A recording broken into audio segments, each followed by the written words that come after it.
is linked to mobilization and organization, something we mentioned last year.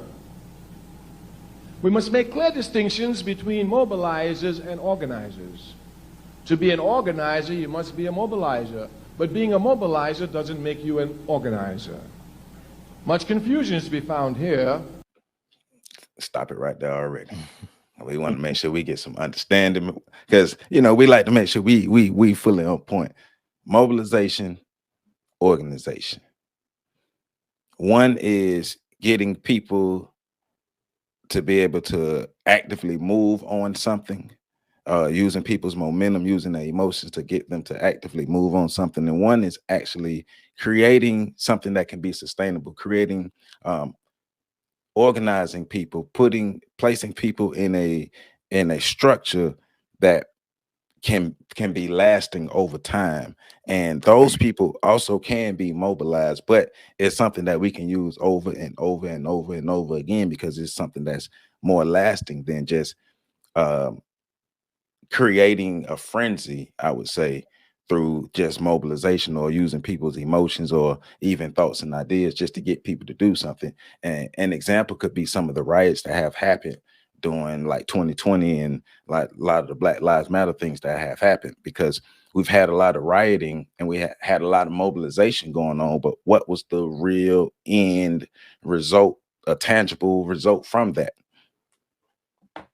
So you got a lot of people that's moving, but we don't really have a lot of structure in place. And without structure, we ain't talking about nothing. What you say, Pat? Yeah, we was talking. This is something that I love this clip, by the way. Yeah. Because in the book that I'm getting ready to put out, Tactics for the Revolution, I go into a bit about mobilization versus organization when I talk about Black progress versus white progress and creating systemic change. And one of the things that is always on display there is the fact that mobilizers tend to get all of um, the fanfare, the flash, the glitz, the glam. Everybody wants to be a galvanizer, the rabble rouser, the people that can spur you to action. But it's the organizers that are really needed for long-term, systemic, and consistent pushes. So one of the things that I have always tried to get people to be and tried to get people to do is to be organizers. Um, you can be both, but if you have to choose one, it's better for you to be somebody that can provide direction and structure to a movement than to be somebody that can just get people going with no structure and no purpose, no anything, because then you just got you're firing people up to hurt themselves. I will say this though, I don't necessarily agree with his summation that to be a mobilizer you have to be an organizer.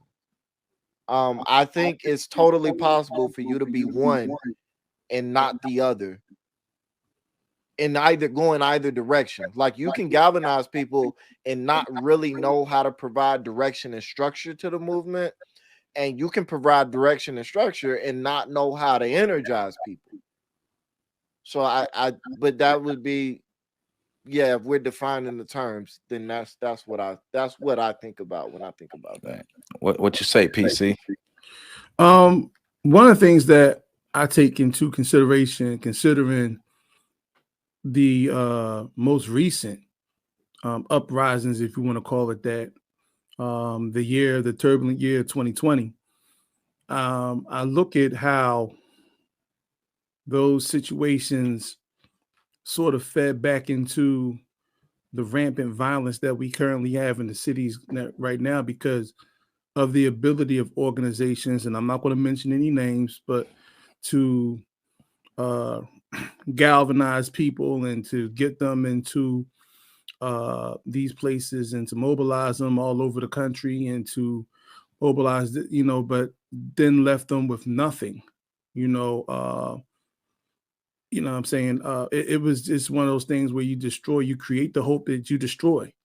And so I think it's important to understand the difference. I agree with Pat. I think you can be both, but I think an effective organizer needs a little bit of mobilization. It needs to have a little bit of Yeah. mobilization in them, because you have to be able to get people to come help you when you're organized. You could be a master organizer, but if you can't, mobilize a few people, a small percentage of people, then you're going to struggle with that whole process. And then what we often see is the task of 20,000 ends up in the hands and the shoulders of 10 to 15 people, and the people collapse. They begin to collapse under the structure that they tried Yeah. to build and form.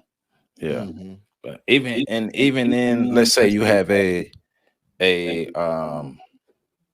organizer who may not be able to mobilize, that organizer needs to partner with a mobilizer. Like one thing we were saying last week is making sure that if you're having true self-reflection and you are honest with yourself about your abilities and things that you can and can't do, you'll put your ego to the side. All right, I can mobilize, but I'm not that good at organization, or I'm good at organization, but I'm not that good at mobilization. I need to link with somebody that can help me, or I need to go somewhere where I can learn how to do the other that can make me a little more effective. But just having one without the other, we can kind of see now we still ending up with nothing.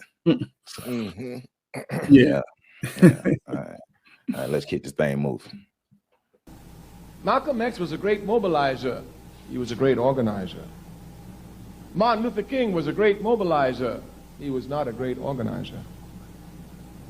These facts can be easily seen from King and Malcolm. When Malcolm went to a place, he left a mosque. When King went to demonstrations, he broke down desegregation and he moved on.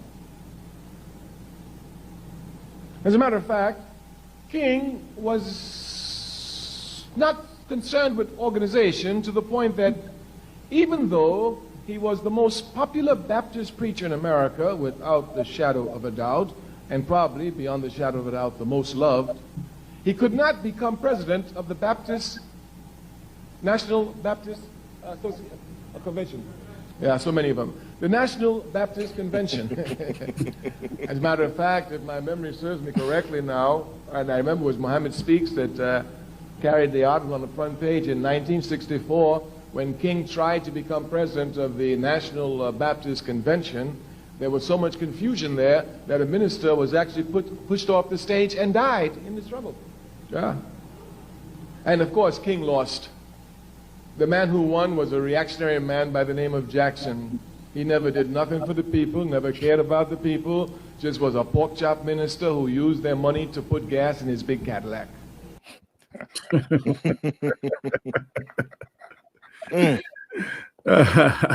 That's a heavy indictment on the church. Hey man, tell them how you feel. I ain't mad at them though. But I think that was a great example. But it takes me back to conversations that the three of us have had in the past.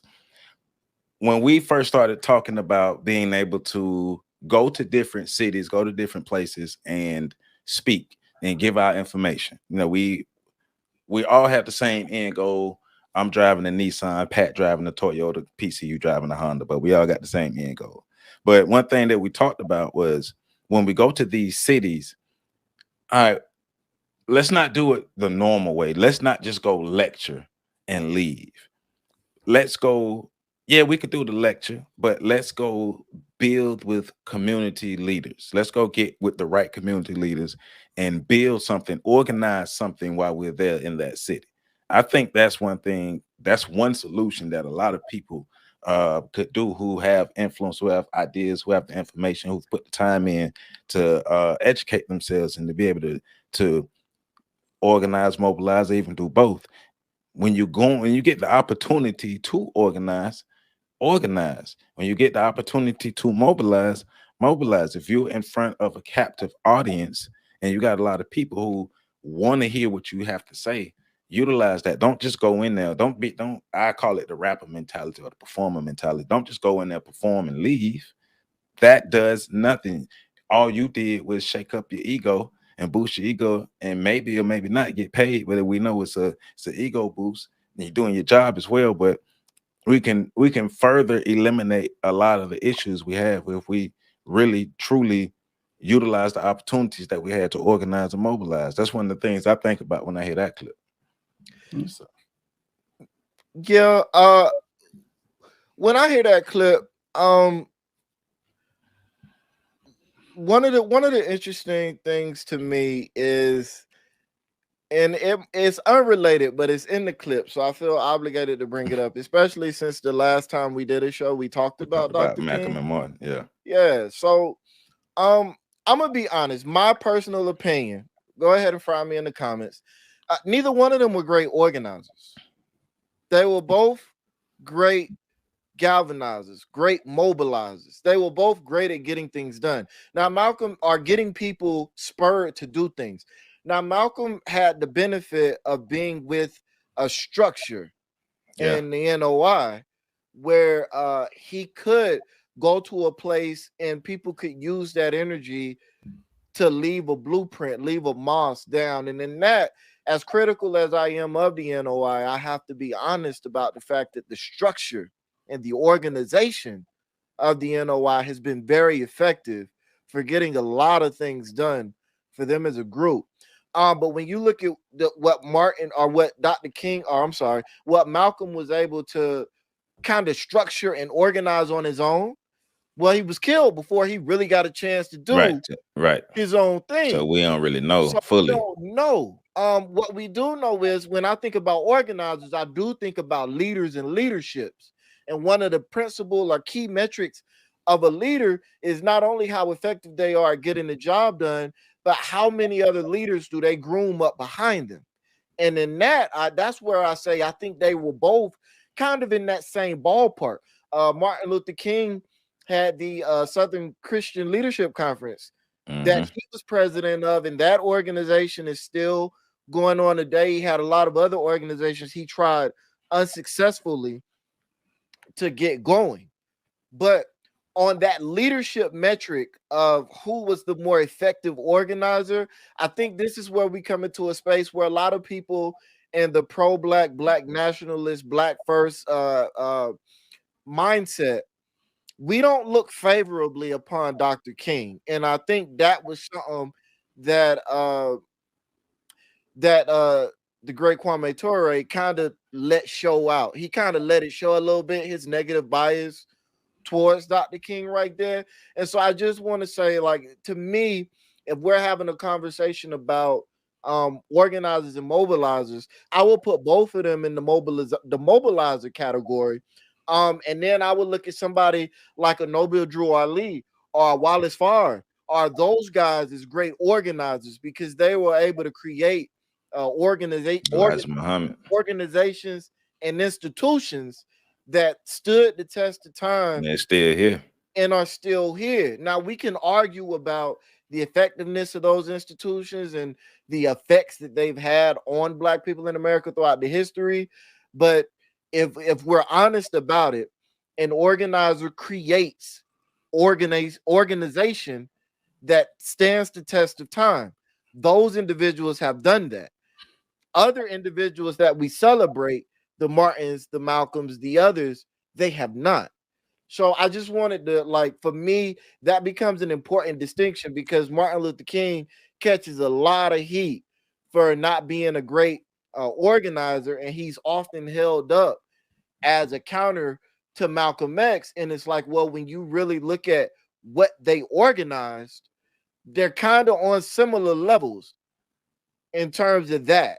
So, at this point, we're debating whose perspective that we agree on the most. But I do want to hit on something that both you guys said before, which is that we do need both the NOI for all of the organization and the structure that it had, needed a Malcolm X, needed a Khalid Muhammad. They need these great mobilizers to come in and push people to action and push their message. The honorable Muhammad's. You need those people to push other people into action, just as much as you need the Nobel Drew Ali's and the other guys who are going to create those organizations and those structures for people to get in and figure out, well, this is my lane in the movement. This is what I do, and I'm gonna do it right here. So that's what Yeah. so I'm done. Yeah. Nah, Wild Pack. I mean, you made a lot of great points. And you threw some heavyweights in there. But and here's the one thing I will say, and I think it's something that really gets underplayed is that both Malcolm, Martin, you can even go back to Medgar Evers, they all died before they were able to really stake their claim. None of those men lived to be 40. And so a lot of the things that they were in the process of building, like we don't really know what the outcome would have been because it was interrupted. When I look at Martin Luther King, I look at the fact that when he went to Memphis, he was organizing the poor people's protest. Right. And that was going to be his part. So, he died literally in the infancy of that particular push for his legacy. Because that was the most important thing he did after having that conversation with Harry Belafonte about moving his people into a burning house. You look at Malcolm. When Malcolm went to Africa, a lot of people focused on the fact that he spent some time in Mecca. But one of the things he was doing also was organizing a Pan-African alliance between Northern African countries and Southern Asian countries. It goes without telling that around the assassination of Malcolm X, most of those leaders and dignitaries also met, some tragic endings around that time. If we go back to the document that was leaked in the COINTELPRO papers, it spoke specifically about counteracting these particular movements, which I don't think we give our enemies enough credit for how organized they are in creating chaos in our backyard. Right. And